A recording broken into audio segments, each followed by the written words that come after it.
plaisir est sans cesse renouvelé, mesdames et messieurs, de vous retrouver chaque mercredi. Et comme je l'ai dit, la formule est consacrée. Mercredi, c'est Web Presse. Aujourd'hui, je suis entouré des compétences et je ne cesserai jamais de les dire parce que notre pays a un stock de compétences qui est mal utilisé et j'assume. En tout cas, aujourd'hui, je suis avec 3 compétences de mon pays. Je suis avec Peter Tiani, Le Vrai Journal. Bonjour Peter. Bonjour madame, merci pour l'invitation. Meilleurs vœux, bonne année. Bonne année à vous aussi, très chers téléspectateurs et téléspectatrices fidèles de Web Presse. Je suis avec Jean-Jeff Mwanza, Vision Info. Bonne année Jean-Jeff. Merci Parima, bonjour Paulette. Et je vais terminer par une lumière, comme je l'ai dit, qui travaille, qui est indépendant d'ailleurs, Gabi Kouba. Bonne année Gabi Kouba. Bonne année Pikaka. Et bonne année en tout cas à tous les journalistes qui se battent, en tout cas pour la vraie information, qui travaillent dans des conditions que vous savez. En tout cas, courage à nous, journalistes. Et je profite de l'occasion pour présenter en tout cas mes vœux le meilleur aux journalistes en action. Donc aujourd'hui, nous allons parler, mesdames et messieurs, du processus électoral. Nous allons parler du départ de notre contingent de la République centrafricaine parce que, comme vous le savez, nous sommes out, on nous a mis dehors parce que nous ne remplissons pas les critères selon les Nations Unies. Il y a aussi des affaires de viol derrière. Nous allons essayer d'en parler. Et évidemment, nous allons terminer par la corruption qui gangrène notre société encore et toujours. Et avec mes 3 confrères, nous allons en débattre. Alors, Peter Tiani, plusieurs journaux parus à Kinshasa parlent en tout cas du processus électoral et du dialogue. Les deux sont liés intimement. Le phare nous dit le défi de Tshisekedi pour 2016, fédérer toutes les forces acquises au changement. Processus électoral selon la prospérité, l'opposition en ordre dispersé, saisir les fichiers électoraux plus que corrompus. Le phare nous le dit, forum des cartes d'électeurs falsifiées en circulation. La RDC, bon, ça c'est autre chose. Dialogue, c'est que dit met fin à la confusion. L'objectif de notre grande sœur Gudil Boalia nous dit nouveau blocage à la CENI pour 2016. Alors Peter Tiani, qui est responsable de ce blocage? Puisque tout le monde parle de blocage, mais personne ne veut prendre la paternité de ce blocage. Merci beaucoup madame, merci beaucoup pour l'invitation. Les choses sont claires, malheureusement, nous sommes dans un environnement où il y a des gens qui veulent défendre l'indéfendable. Pas plus tard qu'il y a 2-3 jours, j'ai encore entendu un acteur politique m'invitant dans l'une de ces cérémonies parler d'une transition de 3 ans. Le problème aujourd'hui dans la République démocratique du Congo est simple. C'est lequel? C'est que les gens veulent assister à un fait qui va rester historique, permettant au chef de l'État Joseph Kabila d'entrer dans l'histoire. Par la grande porte. C'est le passage civilisé de flambeau, comme nous l'avait dit le très excellent ministre Lambert Mende Omalonga. C'est ça le problème. Des fois, je suis un peu frustré, sidéré, quand j'entends de gauche à droite parler d'un consensus qui peut peut-être marcher sur la Constitution. Aujourd'hui, le problème est simple, c'est le respect de textes. Le processus électoral doit se faire en respectant les textes. Respecter le texte, c'est respecter la Constitution. Doit-on respecter ce délai constitutionnel, Peter Tiani, coûte que coûte? Parce qu'on ne se voile pas la face. Nous sommes des intellectuels, on sait qu'on a déjà glissé.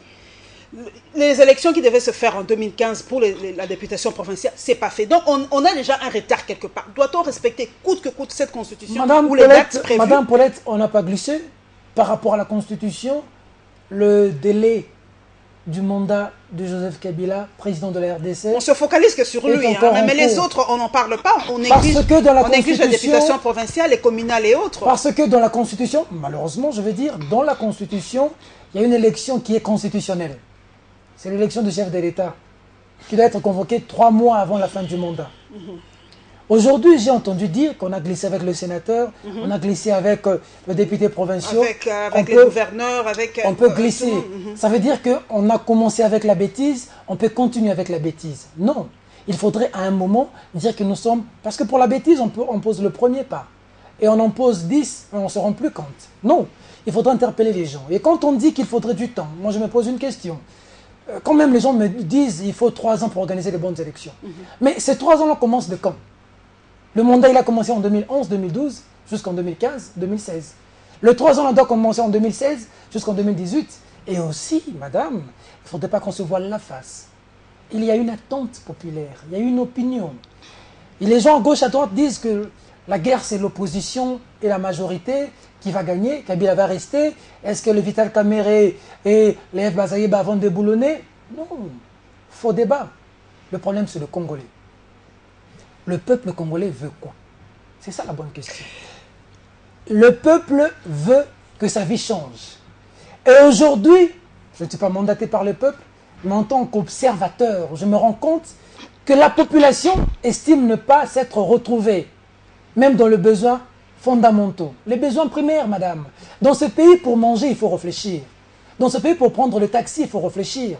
Même l'électricité, je suivis la dette de la SNEL, qui a toujours, toi, Cyril Milandou, chaque jour, qui a toujours avec, des explications avec des tweets sur la SNEL. pour nous expliquer pourquoi il n'y a pas de l'électricité. Mais même quand c'est calme, il ne nous explique pas pourquoi il n'y en a pas. Alors les gens se disent, il faut un électorat. À travers l'électorat, nous allons désigner des gens, nous-mêmes, qui vont répondre à nos besoins. Et quand ils ne le font pas, raison pour laquelle nous avons un parlement, où vous avez des députés. Et de ces députés va sortir un premier ministre qui ne va pas parler d'une croissance économique imaginaire dans une république de la Gombe, mais qui va parler d'une croissance économique que les gens vivent. Les gens, ayant entendu tout ça, veulent que ça arrive. Mais les gens sont quand même frustrés quand ils veulent que le pays entre dans l'histoire, on ne même pas ça civilisé, qu'ils voient des camions anti-émeutes, qu'ils voient des caméras de surveillance, pendant que vous et moi savons qu'à Beni, à Butembo, on a besoin de ces caméras de surveillance pour voir les rebelles en train de tuer. Je ne sais pas quels sont ces rebelles qui sont sur le boulevard. Donc c'est des bonnes questions qu'il faut se poser. La population a besoin de quoi? La population, heureusement pour nous que le chef de l'État l'a dit, qu'il n'y aura ni la mort, ni la guerre, ni tout. Ce sera calme. Ni le sang, ni la Ni sueur. le sang, parce que il va y avoir passage civilisé. C'est ça, la solution. Partir à gauche, partir à droite, dialogue, concertation, tout ce qu'on veut, Tshisekedi, Mende, Kabila. Le problème est simple, le respect de texte, une constitution, comme une Bible pour les chrétiens, comme le Coran pour les musulmans. Point barre. John Jeff Monte, est-ce que les politiques congolais ne prennent pas la RDC en otage et le pauvre peuple en otage? Est-ce qu'ils voient un peu, comme l'a si bien dit Pitia Tani, les besoins fondamentaux du peuple congolais, où ils se battent pour leur intérêt? Parce qu'on ne comprend pas.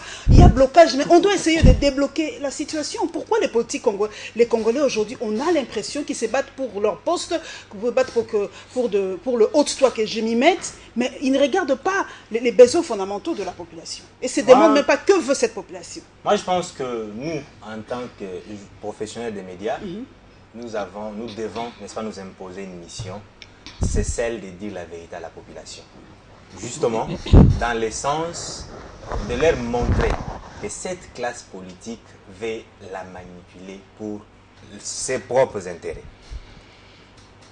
Peter vient de le dire, on a besoin de la passation civilisée du pouvoir. Qu'est-ce que cela veut dire? C'est-à-dire que les jours qu'il y a passation du pouvoir entre le président sortant, qui est Joseph Kabila, et l'entrant, qui pourra peut-être aussi être Peter Tiani, que ça se passe de manière beaucoup plus civilisée. Civilisé, ça veut dire quoi? C'est-à-dire que dans la paix, dans la quiétude, où le perdant, ou alors celui qui sort, les sortants, reste dans la paix, il va vaquer librement à ses occupations, il ne sera pas inquiété, Il n'y a pas de poursuite. il n'y a pas de poursuite, ou l'entrant aussi, c'est lui qui gagne, parce que Joseph Kabila ne sera pas candidat, c'est le perdant, ceux qui seront avec le gagnant dans la course, ne puissent pas créer des troubles, qu'il n'y ait pas de contestations comme ça a été le cas en 2011. C'est tout ça là aussi dire que nous avons besoin d'une passation civilisée du pouvoir. Il ne faut pas oublier qu'en 2011, je peux m'aller jusqu'en 2006. Pour la première fois, il y a eu affrontement ici dans la capitale entre Jean-Pierre Bemba et Joseph Kabila, entre leurs éléments bien sûr, les éléments qui étaient commis à la sécurité de Jean-Pierre Bemba et la garde républicaine. En 2011, la même chose. Je quittais, n'est-ce pas, mon bureau sur Batété là, jusqu'à ma campagne. Il n'y avait pas de véhicules, il n'y avait pas de transport, il n'y avait pas de carburant. Donc, il ne faut pas que nous puissions reconnaître ou alors revivre encore cette situation en 2016. Voilà pourquoi il faut dire ceci à la population. Ces politiques qui veulent que nous puissions sortir dans la rue, parce que soi-disant, il n'y a pas volonté d'organiser les élections, ne veulent pas notre bonheur. Si aujourd'hui nous allons aux élections dans les mêmes situations, solution ne sera pas trouvée parce que le gagnant qui sera proclamé gagnant va bien sûr prendre sa place. Les autres vont continuer à les contester jusqu'en 2021. Rien ne sera fait comme ça a été le cas avec les élections de 2011. Il y a eu élection, Joseph Kabila a gagné. Tshisekedi continue à demander l'impérium jusqu'à quelques mois de la fin du mandat. Dans son dernier discours, il en a parlé. Est-ce que nous pouvons continuer à tolérer de telles histoires? Donc moi, je pense qu'il faut, en tout cas, retenir une chose.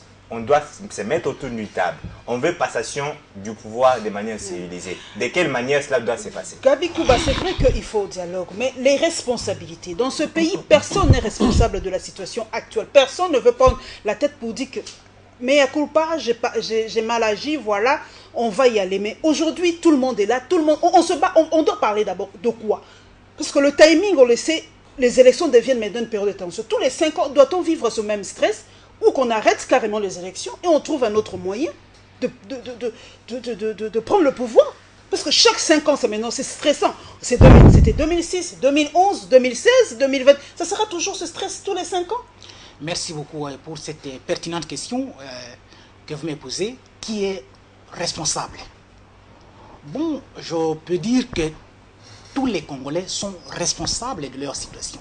Mais maintenant, il faut hiérarchiser les niveaux de responsabilité de chacun.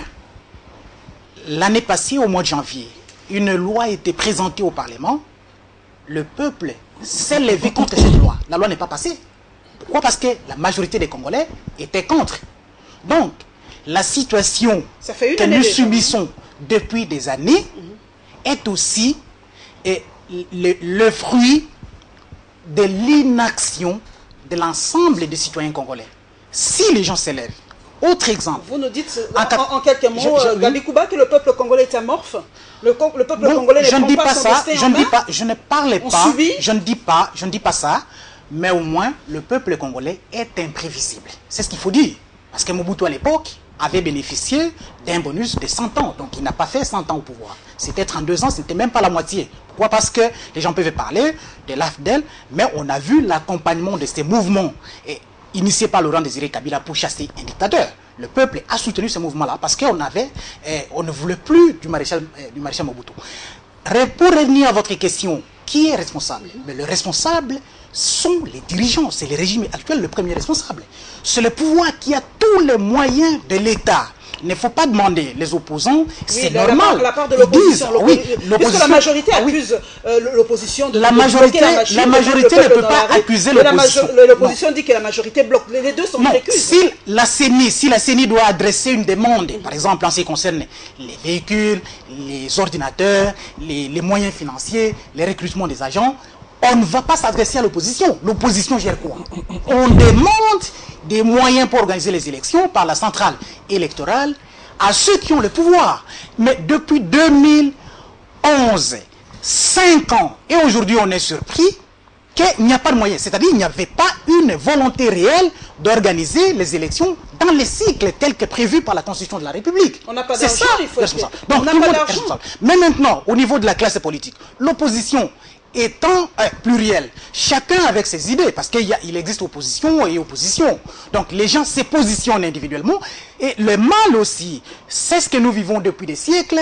Quand vous l'avez très bien souligné, et c'est ôte-toi pour que je m'y mette, oui, c'est aussi ça. Il y a des gens qui se battent sans idéal. Hier, il a été dans l'opposition, après, le même système qu'il a combattu, sans qu'il n'ait changé, il le soutient.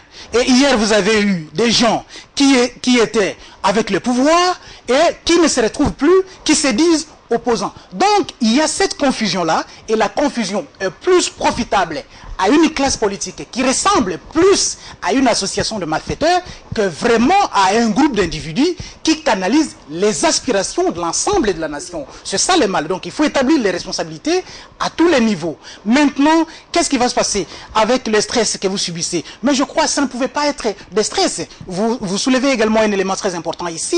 Est-ce qu'on ne peut pas se passer des élections? Non, je crois que c'est la démarche constitutionnelle. L'ensemble du peuple congolais a adopté ça comme mode d'accession au pouvoir. On ne peut pas reculer. On a connu une dictature pendant 32 ans. Maintenant, on est en train de revenir sur la voie de la légalité, de la légitimité et de la normalité. Personne, en tout cas, à part les tireurs de ficelles qui profitent de la confusion, de l'anarchie, peuvent dire, voilà, cette situation peut nous être profitable, donc maintenant, on ne peut plus appuyer la voie des élections. Mais vous et moi, c'est ce que nous avons comme ambition. Il faut que les gens, il faut qu'on organise les élections. Peter Tiani, nous prenons un exemple pratique. Tshisekedi aujourd'hui, la position de l'UDPS, est-ce que Tshisekedi tient en main aujourd'hui le destin de cette nation? On ne comprend pas très bien la position de Tshisekedi aujourd'hui. Et pourtant, on a l'impression que le dialogue repose sur lui, au fait. Non, Madame Paulette, c'est de la confusion que ceux qui veulent communiquer mettent au sein de l'opinion. Tshisekedi, dans son message de vœux, est clair. Tshisekedi veut aller au dialogue convoqué par l'accord cadre d'Addis Abeba. Je ne sais pas, ceux de la majorité parlent de quel format. Et quand vous lisez le message de Tshisekedi, je l'ai, l'année 2016 est une année électorale. Nous devons aller aux élections, rendre de compte à la population. On m'a arraché mon pouvoir. Il a dit des choses terribles dans son message de vœux, qu'on ne veut pas mettre à la place publique. Le vrai journal, heureusement, a mis ça à la place publique. Il faut lire ce message du début à la fin. Ça, c'est un aspect. J'ai cru avoir entendu ici mon frère Jean-Jeff dire qu'on doit aller aux élections, on doit aller au dialogue pour apaiser un peu le climat. Organiser des bonnes élections pour 2016. Pour 2016. Non, il n'a même pas dit pour 2016, il dit de bonnes élections. Il s'arrête là. Mais j'aimerais que mon frère Jeff soit précis. Ces bonnes élections pour 2016 ou après 2016? Première question. Deuxième question. Mais on n'a eu que les genres d'élections en 2006, on n'a eu que les genres d'élections en 2011. Et pourquoi il y a eu contestation? Est-ce que ce qu'on a publié à la place publique, passez-moi la tautologie, était réellement la vérité des urnes? Est-ce que ce n'est pas ça le problème? Parce qu'on a suivi Monseigneur Mosebo dit que les résultats étaient ni conformes à la vérité, ni conformes à la justice. On se souviendra ici. Et même quand on a publié des résultats, les gens allaient faire la fête au Grand Hôtel, on a vu la population ici. Vous avez vu comment ça s'est passé. En 2006, il y a eu une rumeur qui s'était répandue comme quoi que Bemba il avait gagné les élections. On a vu les gens jubiler partout. Il y a eu des contestations au point même que les gens de la majorité se sont attaqués aux mêmes personnes de la majorité. Aujourd'hui, il y a des gens de la majorité qui ont dit qu'il y a des gens qui ont été nommés. Vous vous rendez compte? Ce n'est pas ce genre des élections effectivement que tout le monde veut. Mais en 5 ans, 6 ans, quand vous dites qui est responsable, il y avait un montant prévu à la fin de chaque année pour la CENI. 2 millions et quelques de dollars. Mais le budget n'est pas réel, même si on dit un budget de 8 milliards, Peter Tiani, mais réellement, en main, on n'a pas ces 8 milliards. Il faut le dire à la population. Oui, je vous passe la parole. On n'a pas ce budget réel là de 8 milliards en main, Peter Tiani. On a peut-être 3 milliards ou 4. Mais ce qui est tonnes et des tonnes, nous avons même manqué 2 millions pour organiser les élections de gouverneurs. Mais vous avez suivi à la FPI ce qui s'est passé. Vous avez suivi ici que des gens se sont tapés des millions de dollars. Vous avez suivi ici que maintenant on peut construire des immeubles à une quarantaine de millions de dollars. Mais on n'a pas l'argent pour organiser les élections parce qu'on ne veut pas des élections. Or, les gens se sont battus, madame. Il y avait la guerre partout. Les gens sont allés à Sun City. Ils ont scellé un pacte. Par référendum, les gens ont voté cette constitution. C'est le fruit de la population, cette constitution. Aujourd'hui, dialogue n'est pas mauvais. Dialogue ou pas dialogue, la finalité, c'est quoi, madame? C'est ce que Tshisekedi dit dans son discours. Nous allons dans un cadre constitutionnel. On ne peut pas sortir de cette constitution. Jean-Jeff qui parle, il a évoqué un certain nombre de choses ici. Moi, je l'ai suivi parce que c'est un confrère que je suis vraiment au peigne fin parce qu'il fait son travail. Je l'ai suivi en train même de se battre pour un dossier d'une affaire de Luzolo Bambi avec une dame dont la parcelle a été, entre guillemets, voilà, dans un état qui se veut sérieux. Est-ce que des choses comme ça peuvent se passer? Madame, on nous parle de croissance économique la journée. 2 minutes après, le chef de l'État nous dit que tout va bien, mais on a à l'OCC des gens qui descendent de la rue. Le jour de la bonne année, vous avez les gens à la DGRK qui sont dehors. À la fonction publique, on donne... Allez voir ce qui s'est passé à la fin de l'année. Sans somme qu'on a 300 combien l'os. On est où? Le policier, il est payé combien? C'est ça de vraies questions. Et les gens veulent que... Pain Victoire, madame, les gens travaillent 14 heures du temps, ils sont payés 2000 francs congolais. Les gens ne veulent pas cette situation. Ils veulent que cette situation change. Et pour qu'ils changent, ils estiment que ce sont les élections. Les élections vont venir avec un vent de gens qu'eux, ils vont donner mandat. Pour changer sa Alors, quand on ne veut pas de ces élections, les gens ont l'impression qu'on veut leur prendre en otage. Et Joseph Kabila, c'est là que j'aime Joseph Kabila, quand il dit que je veux respecter la Constitution. Gabi Kouba, je rêvais sur le budget de Jean-Jeff avant de vous donner la parole. Ce budget-là, est-il réel, le budget de 8 milliards de dollars? Parce qu'en mai, on dit que non, on n'a pas ces 8 milliards. J'ai reçu quelqu'un qui m'a dit non, il faut éclaircir la population. Le budget est 9 milliards sur papier, mais en mai, on n'en a pas. On a peut-être 2, 3, 4 milliards à peine. Comment on peut expliquer ça à la population? Lorsque le gouvernement conçoit le budget et le présente au Parlement, ce n'est pas de l'argent liquide, ce sont juste des prévisions. Et il existe plusieurs rubriques, par exemple en ce qui concerne la mobilisation des recettes par le service de l'État, elle est encore faible. L'appui par exemple des partenaires extérieurs, il y a des partenaires qui n'apportent presque pas grand-chose. Et quand bien même qu'ils apportent l'aide publique au développement, ça transite parfois par des autres circuits que les circuits officiels que le gouvernement de la République démocratique du Congo. Voilà. Et lorsqu'on regarde même la répartition des dépenses de l'État, c'est plus des institutions de la République. Donc le budget est conçu en fonction des fonctionnements des institutions de la République et non pour résoudre les problèmes du pays. Ça, c'est une question. Maintenant, par rapport aux moyens qui manquent au niveau de la CENI pour l'organisation des élections depuis 2011, ça, c'est un faux prétexte. Il faut aujourd'hui dire, de 2005 à 2016, sur les 100% demandés par la CENI, au regard de la faible capacité du gouvernement de la République de mobiliser des moyens, nous avions donné 40% à la CENI pour organiser les élections selon l'ordre des priorités. C'est ce qui devrait se faire. Or, aujourd'hui, quand vous regardez par exemple les demandes de la CENI, je ne suis pas sûr que la CENI ait reçu ne fût-ce que les 30% pour l'organisation des élections, des opérations préélectorales, électorales et post-électorales de 2011 jusqu'à ce jour. Mais pourquoi on n'a pas voulu, pourquoi on n'a pas donné cet argent à la CENI? Parce que même les 4 milliards en question, parce que c'est pour le fonctionnement des institutions, la CENI aussi, c'est une institution d'appui à la démocratie et que nous avions choisi cette voie de la démocratie. Combien a-t-on donné à la CENI? Personne n'apporte une quelconque réponse à ce niveau. Vous avez également posé la question, on va dialoguer. Mais vous allez dialoguer pourquoi? Avec les opposants que vous allez regrouper. Mais les opposants, vous n'avez pas eu l'argent, vous n'avez pas su doter la CENI de moyens pendant 5 ans. C'est en dialoguant avec l'opposition que vous allez prendre par un coup de baguette magique pour doter. Voilà, pour donner.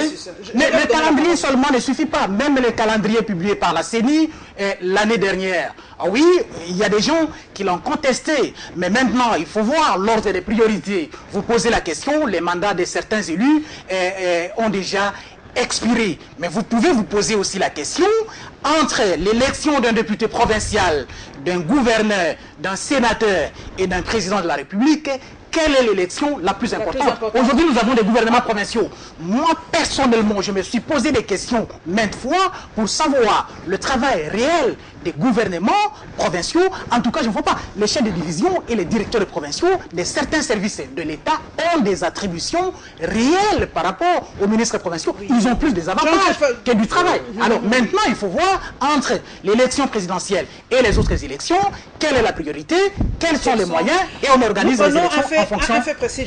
C'est vrai que vous allez rebondir sur ça, mais je profite pour poser la question. Par rapport aux cartes d'électeurs falsifiées en circulation, déjà 22 cartes aux mains des réfugiés burundais, fustige le président de la CENI, Corneille Nangaa. On se pose la question d'ailleurs, nous-mêmes pour avoir nos... On n'a pas de pièce.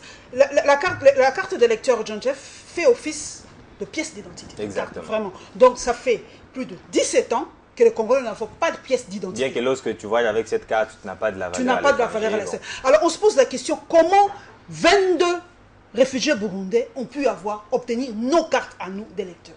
Avant que je Vous ne allez- réponde vous à allez cette rebondir. question, je vais rebondir justement. D'abord, je reviens sur ce qu'a dit... On doit gagner le temps. Hein, Oui, en ce quelques qu'a dit minutes. Peter, mais aussi ce qu'a dit Gabi. Je suis d'accord avec Peter qu'il y a un ça ne va pas dans mon pays. Je suis d'accord avec Peter qu'il y a la population qui souffre, la population qui en a marre, la population qui veut, n'est-ce pas, avoir ses propres dirigeants. Donc les gens qu'elle-même a choisis, donc la population. Je suis d'accord avec Peter. Moi, j'habite Binza Upen et l'eau ne coule que la nuit. En tout cas, j'en ai marre. Je veux que la régie des eaux puisse revoir tout ça. Je suis d'accord avec Peter sur beaucoup de questions. Mais je ne suis pas d'accord avec Peter lorsqu'il pense qu'il faut organiser les élections de la manière dont nous connaissons tous, tel que ça s'est passé en 2011 et en 2006, où on aurait nommé des députés. Donc, il veut encore que l'on nomme des députés cette année. Il va encore qu'il y ait des gens... En 2011 et de 2011 en 2016, on ne pouvait pas résoudre ces problèmes en déant ce laps de temps-là. Comment pouvait-on résoudre ce problème lorsque la classe politique joue sa carte? C'est alors que je reviens sur c'est là que je reviens sur ce qu'a dit Gabi en disant que le seul responsable c'est le gouvernement. Les seuls responsables, ce sont ceux qui dirigent. Non, même l'opposition aussi est responsable de ce que nous avons comme situation aujourd'hui. Je dis que tout le monde est responsable, mais il faut établir la hiérarchie des responsables. Exactement. Je prends un exemple. On parle de la situation de janvier 2015. Est-ce qu'on a dit la vérité à la population pourquoi elle était sur la rue? Dites-nous un peu. Comment aujourd'hui, on a assassiné l'ONIP. Est-ce qu'on a dit aux gens le travail que devait faire l'ONIP? Aujourd'hui, on parle du fichier électoral corrompu, qu'on doit revoir. Aujourd'hui, on va avoir des élections et exclure plus de 8 000 jeunes. 8 millions plutôt. Plus de 8 millions de jeunes qui doivent aussi voter. Ma fille est dedans. Votre fille est dedans, justement. On doit les exclure. Ce n'est pas sérieux. Ces jeunes qui sont aujourd'hui majeurs doivent aussi participer au processus électoral. Comme candidats ou électeurs. Lorsqu'on voulait mettre en place les processus d'identification, les processus devant nous permettre de connaître combien de Congolais nous sommes, on ne voulait pas. On a manipulé la population. Et l'opposition qui a manipulé la population n'a jamais dit réellement pourquoi il y a eu des manifestations en janvier. Est-ce réellement, c'était pour dire que Joseph Kabila sera candidat? Parce que la population est sortie, parce qu'on leur a dit que dans cette loi, Joseph Kabila sera candidat. Non, ce n'était pas ça. C'est ce qui a été dit. Nous avons tous fait des émissions. Nous avons tous fait des émissions.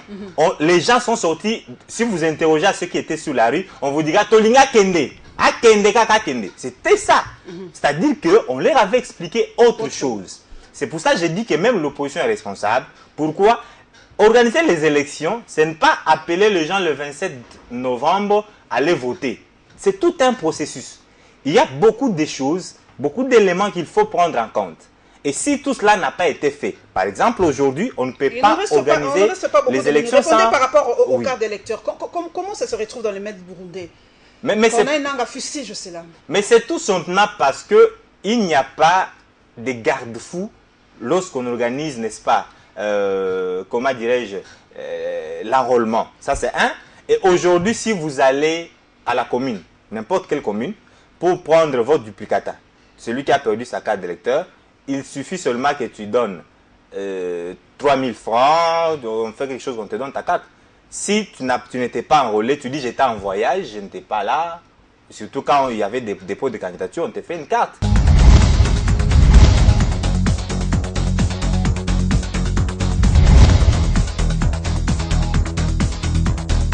Nous prenons notre sujet aussi brûlant de l'heure, Peter Tiani, c'est le départ des contingents congolais de la Centrafrique. Est-ce que pour vous, cette correction ou cette sanction-là n'est pas vraiment exagérée? Parce que ce n'est pas le seul contingent qui a eu, en tout cas, dont on a traité les affaires de viol dans ce pays. Ce n'est pas deux poids, deux mesures. Merci beaucoup, parce qu'il y a eu des viols aussi. La MONUSCO, on en a violé pas mal dans notre pays. Mais pour les Congolais, c'est tout le monde. Est-ce que c'est tout le monde? C'est tous les Congolais qui sont violeurs là-bas. C'est Merci ça beaucoup. l'impression que ça donne. Merci beaucoup, madame. Je vais en parler, mais je rebondis Non, sur non, des on choses. gagne le temps, parce que Oui, vraiment, oui, on a oui, mais pas c'est beaucoup de important temps. pour le public. Je vous en prie. C'est très important pour le public, madame. On ne En peut pas quelques dire... poussières de secondes. Le Congolais qui nous suit n'est pas bête. Oui, je vous en prie. Et je demanderai à mon confrère il faut éviter de dire à la télévision que les gens ont été manipulés. Parce que j'ai suivi, moi, le président de l'Assemblée nationale dire on a entendu le peuple. Le Congolais aujourd'hui n'est pas dû pour être manipulé. Et ce n'est pas parce qu'on avait dit aux gens que Joseph Kabila sera candidat. Faux! C'est parce que la loi disait qu'on conditionnait... L'article 8. L'article 8, alinéa 3. Il faut lire, mon cher. On conditionnait l'organisation des élections par le recensement recensement de la population. Est-ce que c'était un péché? Mais justement, est-ce c'est ça le problème. depuis Justement, c'est ça le que la problème. loi a été contestée, est-ce que vous connaissez aujourd'hui le travail de l'ONIP? L'ONIP ne pouvait pas disparaître avec cette loi. mais c'est l'ONIP, en principe, devrait continuer son travail. Je vais continuer, À l'époque d'ailleurs, Louma nous défendait que c'était un travail qui devrait être fait dans un laps de temps. Il ne l'a pas Mais fait, pourquoi? depuis que cette loi a été rejetée Alors, c'est fini. par la population, quel a été le travail de l'ONIP? Continuons, nous n'allons pas parler de contingent. alors. Nous allons parler... Les professeurs d'université qui ont marché, il ne faut pas dire qu'ils sont mal informés. Parce que je vis même Vous parmi les avez vu des manifestants procès d'université sous la rue. sur l'avenue de l'université. Des opposants, Je mets oui. quiconque au défi sur l'avenue de Acteurs l'université. politiques de Non l'opposition, loin de oui. l'église Mais du pas des pasteur professeurs, Barouti, des- il y avait des professeurs d'université qui avaient marché avec les Acteurs étudiants. politiques de Vous ne l'opposition, pouvez oui. pas dire que ces gens étaient mal Acteurs informés. politiques de Qu'ils l'opposition, soient acteurs je de suis l'opposition, d'accord. qu'ils soient professeurs Oui, il y a des d'université, professeurs, qu'ils des soient conseils de députés mais qui sont des opposants, les ça, gens je ont vois. manifesté parce que l'ONIP conditionnait les élections par le recensement. On y va par rapport au contingent. Donc, madame, c'est très important En aujourd'hui disant de qu'on fait le message dire, de est passé. dire que les gens n'ont pas été manipulés. Ok. Ce langage-là, on sait d'où ça vient. Les gens aujourd'hui savent ce qu'ils valent et ils savent ce qu'ils doivent faire pour faire respecter la loi. Ok, par rapport Donc, ils au- ne sont pas manipulés. Ok. Aujourd'hui, quand les gens ont entendu Etienne Tshisekedi au début dire que je vais au dialogue, suivez-moi au dialogue, il y a des gens, même au sein de l'UDPS, qui ont dit non. Le peuple congolais aujourd'hui est mature. Aujourd'hui, que ce soit Tshisekedi, que ce soit Kamere, que ce soit Bazaïba, que ce soit Mende, que ce soit qui va aller à l'encontre des intérêts de la population va lui dire non. Les contingents, là, c'est vraiment une sanction à 2 poids 2 mesures. Oh oui, il n'y a pas seulement que les contingents congolais qui avaient violé des femmes en République On a centrafricaine. envoyé des magistrats chez nous, il y avait des... c'était... C'est de Mais la est-ce que- MONUSCO font Est-ce plus que cette ici. mesure devrait être collective ça, ou la bien question. ça devrait sanctionner seulement, les Nations Unies devraient sanctionner seulement les auteurs de ces viols, mais pas l'ensemble du contingent. Ils ont dit aussi Les Français dans également. d'autres raisons Mais les qu'on Français n'était pas également. Mais performants. vous avez suivi également le même scandale. Même la France, qui est un pays modèle, avec une armée disciplinée, bien On a dit que bien équipée. nos militaires ne sont pas performants, hein, ils ne savent pas travailler, ils n'ont pas de matériel adéquat. On les a vantés il n'y a pas Non, longtemps non, ici. mais lorsqu'ils sont Comment arrivés en République centrafricaine, ils n'ont pas été médiocres. C'est ça. Nos militaires ont prouvé de quoi ils étaient capables, même à l'intérieur du pays. L'armée est là, les hommes sont là, mais il est question tout simplement de désorganisation. C'est ce qui fait que notre armée ne gagne pas. Mais maintenant, ce qui arrive au niveau de la République centrafricaine, c'est une question essentiellement diplomatique et la République démocratique du Congo devrait jouer sa partition. On est faible Parce qu'il n'y a diplomatiquement, pas parce qu'on seulement, peut pas nous chasser il n'y a comme pas ça. seulement, il n'y a pas seulement que les Congolais. Pourquoi les Français se sont rendus également Est-ce qu'on a coupables chassé- de viols? on a chassé Mais tous on les n'a Français de pas Centrafrique? chassé les troupes françaises. Même si la France ne fait pas partie des opérations des Nations Unies, c'est l'opération Sangaris, je crois. Il y a également d'autres troupes, les Tchadiens et d'autres nations qui sont là. Ils n'ont pas d'armée aussi disciplinée que la République démocratique du Congo. Donc il y a 2 poids, 2 mesures. Et dans les concerts des Nations Unies, chacun joue sa partition. C'est à la diplomatie congolaise de jouer sa partition. Ce n'était pas seulement le problème de l'armée, c'est aussi une question diplomatique. Merci beaucoup, Sommes-nous madame. si faibles que ça, qu'on nous chasse comme ça? On n'est pas- se réveille un matin, non, le contingent congolais dort. On n'est pas si faible, madame. Avant même de parler du contingent, nous avons une armée dans ce pays. C'est un problème d'organisation. Il vous souviendra que quand Mbouza Mabé se levait, il a bouté hors les gens. On sait comment il a fini. Quand Mamadou Ndala se levait, il a dit le M23, vous en aurez pour votre compte. Malheureusement, vous-même savez comment ils finissent, ces gens qui font beaucoup d'actes de bravoure.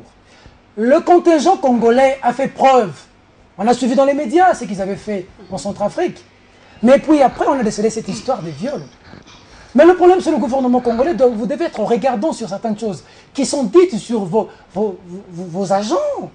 Et puis, on a demandé à ce que vous puissiez rappeler ceux qui sont indexés. On les a rappelés, il y a eu 16 qui sont revenus. Exactement. Ils sont d'ailleurs à la prison de Tolo. Voilà. Ils ont été punis. Alors, quand vous faites des choses comme ça, on prend tout un contingent.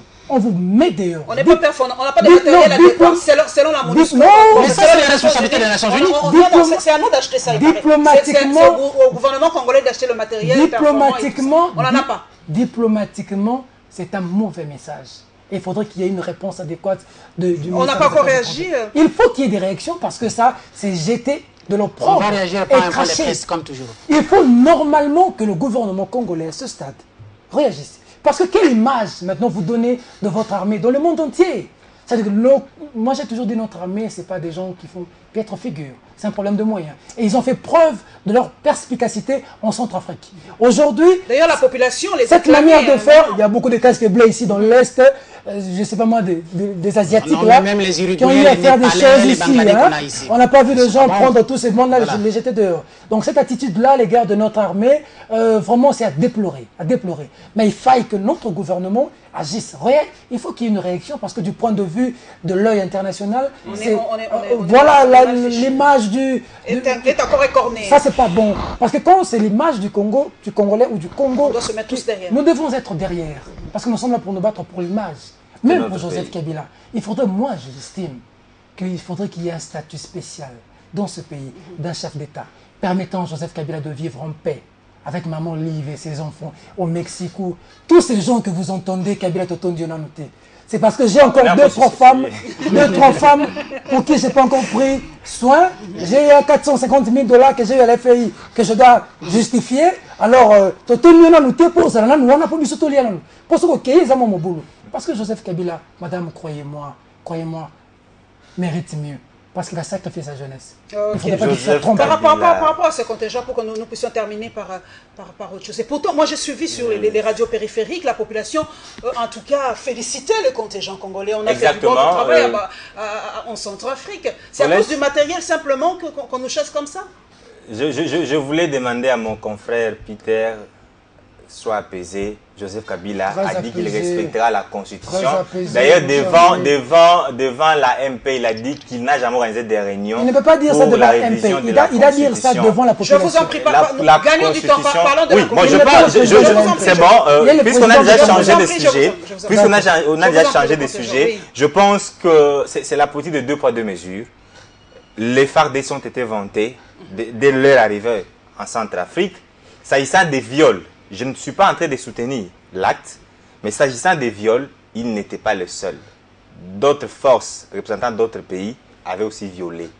Mais à ce que je sache, il est reproché à la République démocratique du Congo de n'avoir pas réagi après les rapports qui avait été présentés. Mais 16 de ces militaires sont en dolo. Ce n'est pas ça réagir. Mais on n'a pas de matériel. Bon, l'autre raison, c'est que ce sont d'autres raisons. Ceux qui n'ont pas de matériel ne peuvent pas faire de bons résultats. S'ils ont été vantés dans le passé, ça dit qu'ils avaient des matériels adéquats. Donc ça, c'est n'importe quoi. Ce sont de faux fuyants. C'est une politique de 2 poids 2 mesures. Notre diplomatie doit aussi, n'est-ce pas, agir. Parce que la MONUSCO fait plus que ça ici en RDC. On trouve même des militaires de la MONUSCO avec des tenues de FARDC. Allez ici sur les boulevards, vous verrez les enfants que les militaires de la MONUSCO abandonnent ici. Ils font faire ça à nos filles par-ci, par-là, beau marché partout. On n'a jamais renvoyé les Ivoiriens, les Sénégalais qui font partie, n'est-ce pas, des contingents de la MONUSCO. Ça, c'est notre diplomatie doit agir.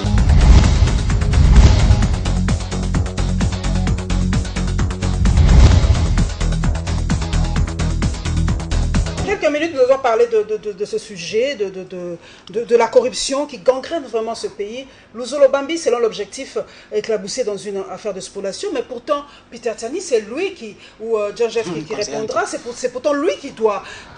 Il a en main une institution chargée de combattre la corruption. Comment on peut le citer dans une affaire de spoliation?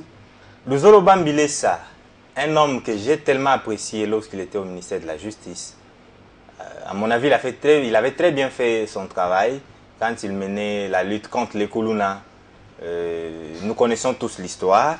Mais ici, franchement, je dirais que le conseil spécial du chef de l'État est allé un peu à côté de sa mission parce que, d'abord, au départ, c'était qu'on lui aurait attribué cette parcelle qui appartient à un privé pour que ce soit le siège du conseil spécial chargé de la lutte contre la corruption, tout ça.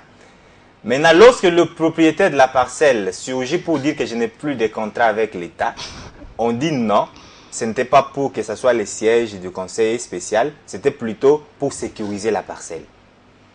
Et pourtant, La parcelle est la parcelle de l'État congolais? sur la liste des parcelles qui appartiennent à l'État, ça ne se trouve pas. Il n'y a aucun document à ce jour qui prouve que la parcelle appartient à l'État ou à la SONAS. Parce que ceux qui sont passés sur Molière TV, si je peux citer la chaîne, ont dit que la parcelle appartient à la SONAS.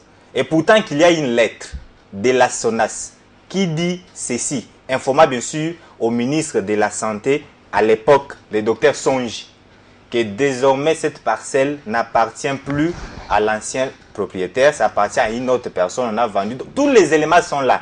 Mais on ne comprend pas pourquoi le conseil spécial Luzo Lobambi continue à garder ses policiers dans cette parcelle. Oui, Peter, vous avez une connaissance de ce dossier? Je voulais seulement demander à Jeff de nous dire, est-ce que pour résoudre ce problème, on a besoin d'un dialogue?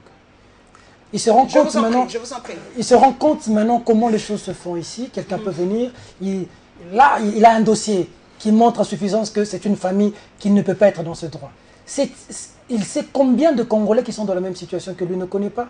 Est-ce que pour résoudre ça, on a besoin d'un dialogue? Pourquoi pas? Il faut peut-être dialoguer aussi. Dialoguer maintenant pour que Luzo Lobambi et les policiers de Luzo Lobambi laissent la parole. Et vous savez combien de gens sont dans des situations comme ça? Il y a déjà un jugement. Je pense que tu avais dit qu'il fallait être calme, hein? Donc tu te calmes, tu prêches par l'exemple.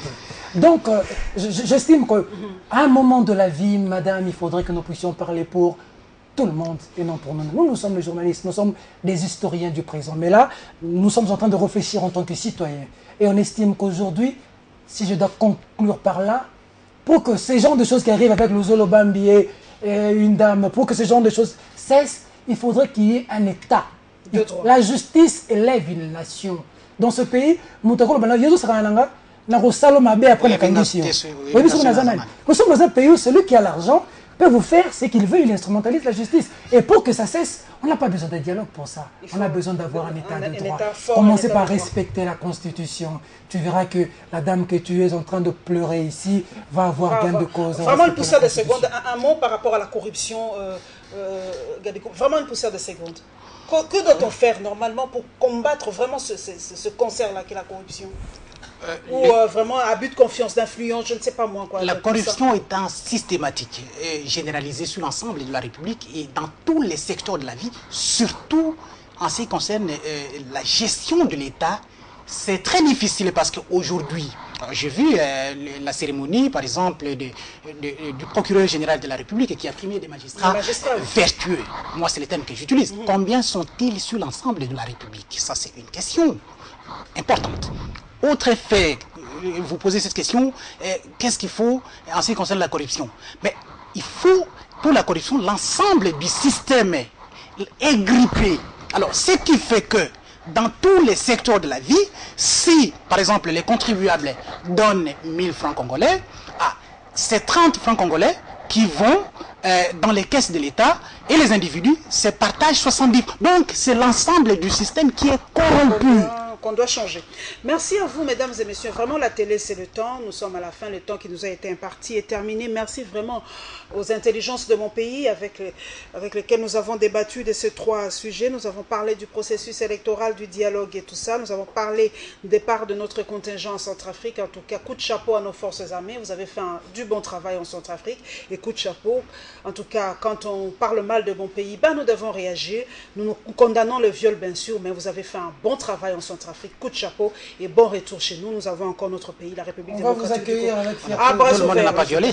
Et voilà, et notre mot, bon courage aussi aux léopards qui vont aller au Chan au Rwanda. Ramenez-nous cette coupe, ça nous fera plaisir. Ça sera un élément du consensus. En tout cas, nous serons tous derrière les léopards. Et bonne fête. En tout cas. Bon, voilà. Voilà encore la coupe du dialogue, espérons. Alors nous nous retrouverons vraiment avec le même plaisir le mercredi prochain. Inch'Allah.